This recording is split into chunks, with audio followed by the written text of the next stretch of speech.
People love to talk about the New World Order. They throw about the term all the time, New World Order or NWO. What is it? In its simplest form, it's basically two things. It's a world without God, and it's a world without reminders of God. One person who got deeply into the concept of a new world order was an occultist named Manly P. Hall, or Manly Palmer Hall. Do you want to know what the King James Bible has to do with the New World Order?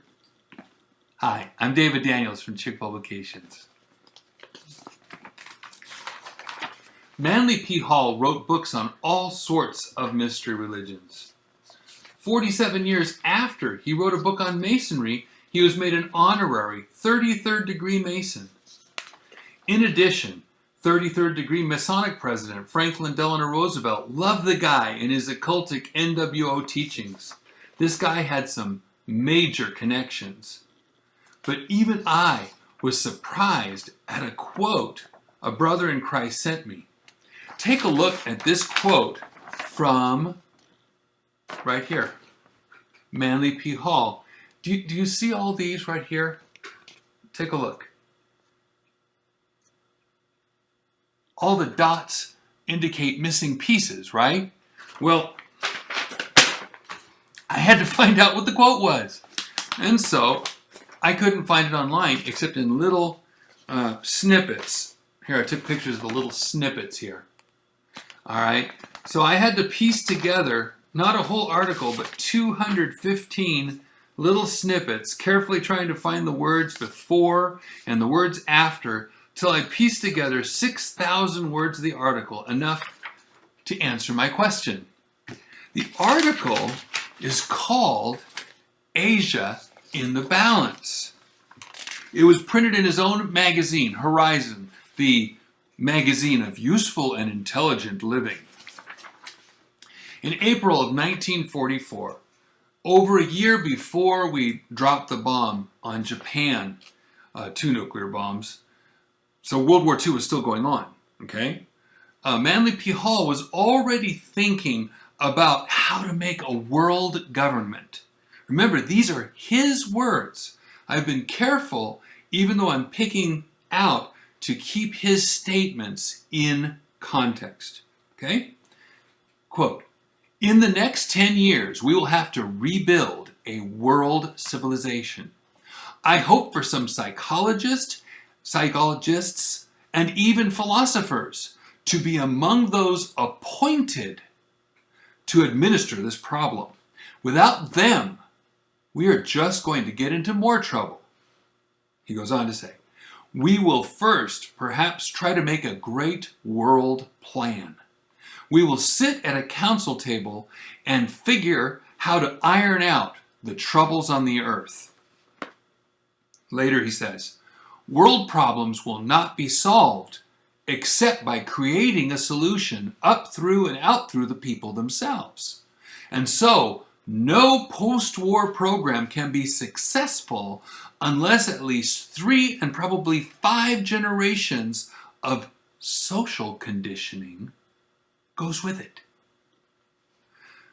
He then says, "The way of that conditioning would be the one used in Central Europe to condition Nazi minds.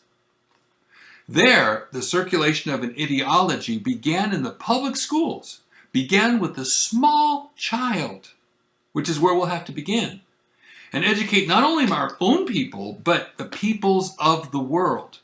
And we will have to have 5 generations of the consciousness concept of democratic cooperation before we can create a world capable of mental and emotional tolerance."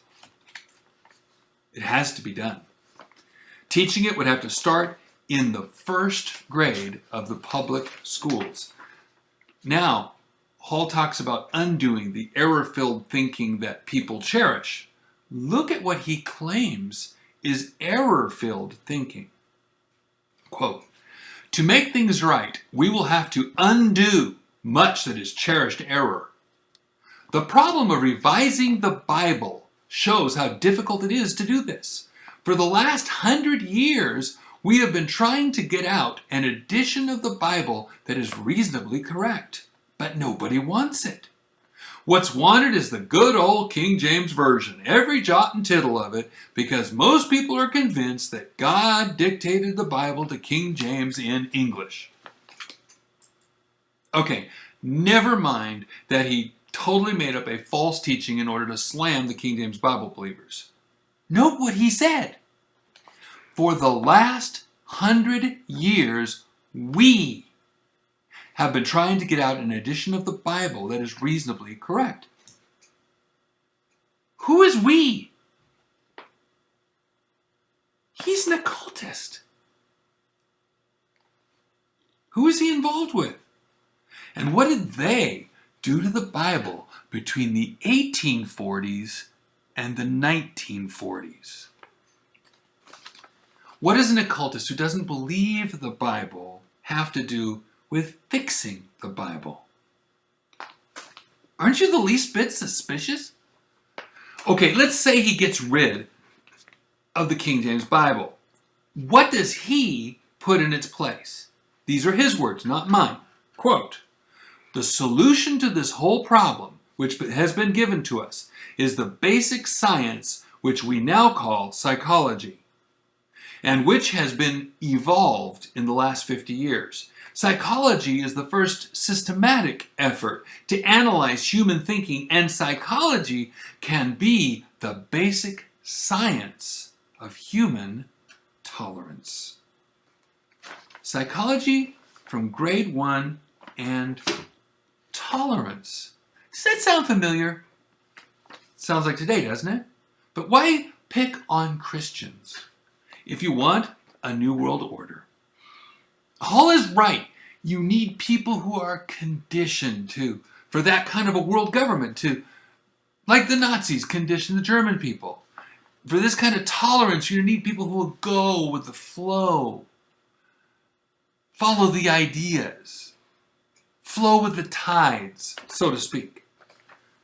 But Christians are like buoys. They're big, bright markers. And a buoy is always anchored to something. Well, Bible believers, according to Manly Hall, are anchored to what? The King James Bible. Every jot and tittle of it. 1944.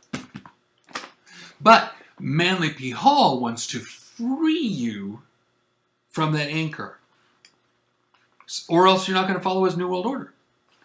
Okay, in his Students' Monthly Letter, right here, in his Students' Monthly Letter, 4th year, letter number 12, he has this to say about what he wants to free the Bible believer from and to.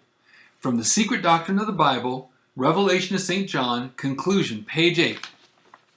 Examine several versions of the Christian Bible, as, for example, compare the King James Version with the modern Revised Edition, that's Westcott and Hort, and a recent publication, The Bible as Living Literature, we now call it the Living Bible. Consider the polyglots and get a parallel Greek-English text. You will make many interesting discoveries. And he goes on. We will discover numerous errors and alternative renderings and slowly recover from the infallibility complex from which so many Orthodox Bible readers seem to suffer. Read the Vulgate, the Septuagint. And he goes on. You will see the uselessness of picking phrases to pieces and trying to think in terms of jots and tittles. Oh, I get it. You'll be free to consider the larger issues like, joining his New World Order. You see, it doesn't matter what they're trying to free you to. What matters is what they're trying to get you from. The King James Bible.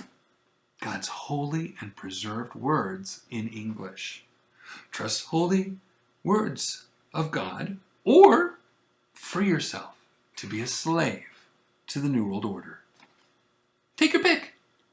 God bless you and have a wonderful day.